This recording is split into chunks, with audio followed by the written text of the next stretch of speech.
Assalamualaikum warahmatullahi wabarakatuh. Yang terhormat buat Ibu Rina selaku dosen kewirausahaan, dan yang terhormat buat teman-teman, izin memperkenalkan diri. Kami dari kelompok 4 yang beranggotakan, yang pertama itu saya sendiri, Yogi Rohman, yang kedua Tia Setiawati, yang ketiga Andriano, yang keempat Mas Hanu, dan yang kelima itu Ahmad Saifuddin. Di sini kami akan mempresentasikan tentang etika bisnis dan kewirausahaan, yang dimana pengertian etika bisnis dari kata etika berasal dari bahasa Yunani, yaitu ethos, yang dimana artinya itu ilmu yang secara khusus menyoroti perilaku manusia dari segi moral.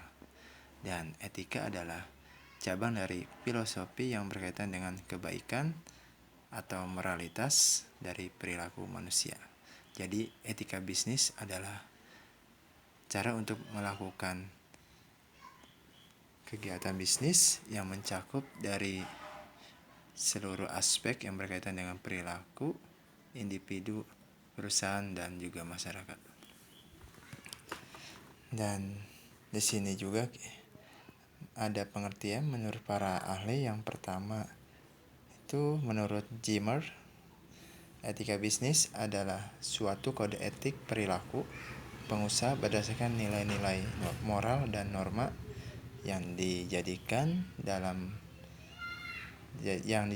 tuntutan dalam membuat keputusan dan memecahkan persoalan. Yang kedua itu menurut Ronald Z. Ebert dan Ricky M. Griffin, yang dimana etika bisnis adalah istilah yang sering digunakan untuk menunjukkan perilaku etika dari seseorang manajer atau karyawan suatu organisasi. Dan di sini juga ada etika bisnis dibutuhkan karena untuk membentuk suatu perusahaan yang kokoh dan memiliki daya saing tinggi serta mempunyai kemampuan menciptakan nilai yang tinggi, maka diperlukan suatu landasan yang kokoh. Dan di sini juga kita ada 6 tingkatan membangun moral. Yang pertama itu orientasi kepatuhan dan hukuman, yang kedua orientasi minat pribadi, yang ketiga orientasi keserasian interpersonal dan konformitas, dan yang keempat itu orientasi otoritas dan pemeliharaan aturan sosial, dan yang kelima orientasi kontrak sosial, dan yang kelima prinsip etika universal. Dan di sini juga kita ada aplikasi standar moral, yang dimana moralitas adalah pedoman yang dimiliki individu atau kelompok yang mengenai apa itu benar dan salah atau baik dan jahat. Nilai-nilai moral biasanya diekspresikan sebagai pernyataan yang mendeskripsikan objek-objek atau ciri-ciri objek yang bernilai, semacam kejujuran itu baik dan ketidakadilan itu buruk. Ya, terima kasih. Nanti akan dilanjutkan oleh Tia Setiawati. Assalamualaikum warahmatullahi wabarakatuh. Assalamualaikum warahmatullahi wabarakatuh. Izin memperkenalkan diri, nama saya Tia Setiawati. Yang terhormat kepada Ibu Rina selaku dosen kewirausahaan dan teman-temanku, terima kasih untuk waktunya dan yang masih memperhatikan video ini. Baik, saya akan lanjutkan presentasi dari teman saya, hakikat standar moral. Yang pertama, standar moral berkaitan dengan persoalan yang kita anggap akan kerugian secara serius atau benar-benar akan menguntungkan manusia. Yang kedua, standar moral tidak dapat ditetapkan atau diubah oleh keputusan dewan otoritatif tertentu. Yang ketiga, standar moral harus lebih diutamakan daripada nilai lain termasuk khususnya kepentingan diri. Yang selanjutnya, standar moral berdasarkan pada pertimbangan yang tidak memihak. Yang kelima, yang terakhir, standar moral diasosiasikan dengan emosi tertentu dan kosakata tertentu. Oke. Tanggung jawab moral. Tanggung jawab moral adalah kesadaran individu akan tingkah laku atau perbuatan yang disengaja maupun tidak disengaja yang telah dilakukannya, sebagai kesadaran akan kewajiban individu di masyarakat luas. 3 syarat penting tanggung jawab moral. Yang pertama, tanggung jawab mengandaikan bahwa suatu tindakan dilakukan dengan sadar dan tahu. Yang kedua, tanggung jawab juga mengandaikan adanya kebebasan pada tempat pertama. Yang ketiga, tanggung jawab juga mensyaratkan bahwa orang yang melakukan tindakan tertentu memang mau melakukan tindakan itu. Dengan demikian, standar moral merupakan standar yang berkaitan dengan persoalan yang kita anggap mempunyai konsekuensi serius, didasarkan pada penalaran yang baik, didasarkan pada pertimbangan yang tidak memihak, dan yang pelanggarannya diasosiasikan dengan perasaan bersalah dan malu, dan dengan emosi dari kosakata tertentu. Baik, mungkin itu yang saya sampaikan. Selanjutnya akan disampaikan oleh teman saya. Assalamualaikum warahmatullahi wabarakatuh. Perkenalkan, nama saya Andra Nominarso. Di sini saya akan memaparkan tentang slide nomor 11 sampai 15.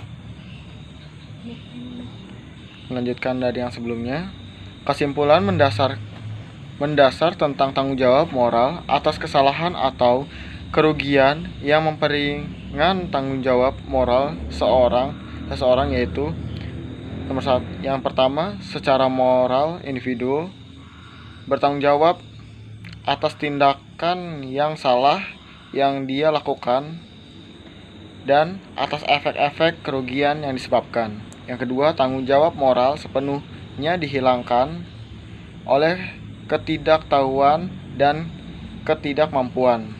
Nomor 3, tanggung jawab moral atas kesalahan atau kerugian diinginkan oleh ketidakpastian dan kesulitan.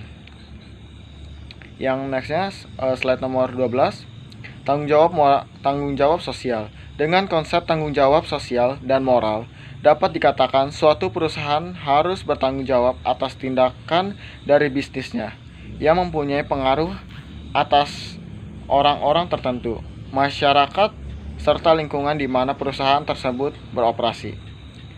Nomor yang slide 13, prinsip-prinsip etika dan perilaku bisnis. Ada kejujuran, integritas, memelihara janji, kesetiaan, kewajaran atau keadilan, suka membantu orang lain, hormat kepada orang lain, warga negara yang bertanggung jawab, mengejar keunggulan, dapat dipertanggungjawabkan. Next slide. Yang 14, hal menarik tentang moral. Moral lebih ke arah individu. Organisasi perusahaan akan eksis jika ada individu-individu manusia dengan hubungan dan lingkungan tertentu. Karena tindakan perusahaan dilakukan oleh pilihan dan tindakan individu-individu di dalamnya, maka individu-individu tidak tadi yang harus dilihat sebagai penghalang dan pelaksana utama dari tugas moral tanggung jawab moral perusahaan. Next slide, yang ke-15. Individu-individu manusia tadi bertanggung jawab pada apa yang dilakukan oleh perusahaan. Karena tindak perusahaan berlangsung karena pilihan-pilihan mereka dan perilaku individu-individu tadi, sehingga perusahaan mempunyai tugas moral untuk melakukan sesuatu bila anggota perusahaan tersebut mempunyai tanggung jawab moral untuk melakukan sesuatu. Demikian slide yang dapat saya sampaikan. Kurang lebihnya mohon dimaafkan. Assalamualaikum warahmatullahi wabarakatuh. Selanjutnya ini adalah ada contoh pelanggaran etika bisnis. Seperti contoh yang digambar, ada iklan antara dua orang, yaitu cowok dan cewek atau wanita dan pria. Yang contohnya itu dalamnya ada liburan ke Aussie dengan internetan mulai dari 35.000 per hari. Nah, banyak di bawahnya juga ada tentang dari berita tentang logika etika bisnis seperti apa ataupun contoh-contohnya.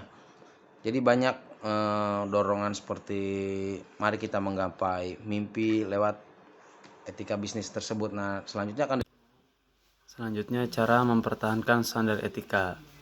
Cara mempertahankan standar etika yaitu pertama, dengan menciptakan kepercayaan perusahaan. Kedua, kembangkan kode etik. Lalu yang ketiga, jalankan kode etik secara adil dan konsisten. Keempat, lindungi hak secara perorangan. Kemudian adakan pelatihan etika. Lalu selanjutnya, lakukan audit etika secara periodik. Dalam artian audit etika di sini sangat membantu untuk mengevaluasi etika para pembisnis ataupun para karyawan yang ada. Kemudian pertahankan standar tinggi tentang tingkah laku, tidak hanya aturan. Kemudian hindari contoh etika yang tercela atau etika yang tidak baik. Kemudian ciptakan budaya komunikasi dua arah. Terakhir, libatkan karyawan juga dalam mempertahankan standar etika. Kemudian manfaat perusahaan menerapkan etika bisnis.